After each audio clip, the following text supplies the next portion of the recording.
السلام عليكم ورحمة الله وبركاته. مركز نور الصيانة.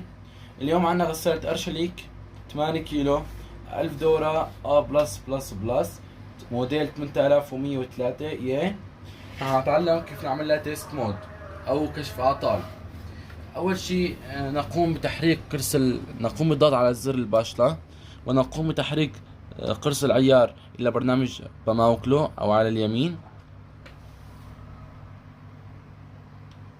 كما ترون أعطني نو ايرور أو ما في أخطاء فاصلتان. وقف الباب. الخطوة الثانية مرحلة ثانية أعطاني رقم. الخطوة الثالثة أضاءت الشاشة كلها. الرابعة دوران إلى اليمين. الخامسة دوران إلى اليسار.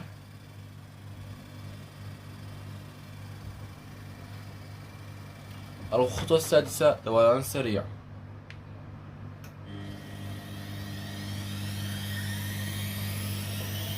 الخطوة السابعة الدرج الأول.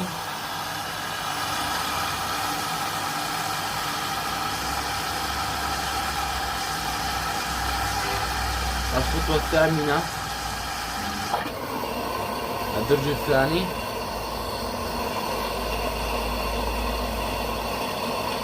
الخطوة رقم 9 كل الدروج.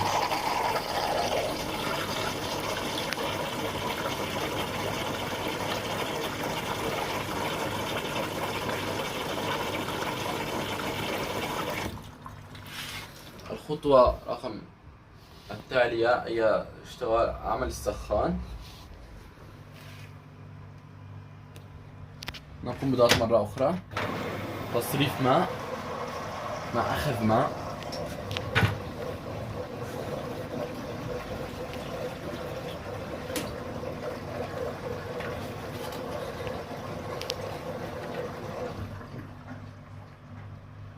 نقوم بالضغط آخر مرة وتعيد تيست مرة أخرى.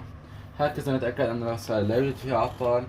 والسلام عليكم ورحمة الله وبركاته.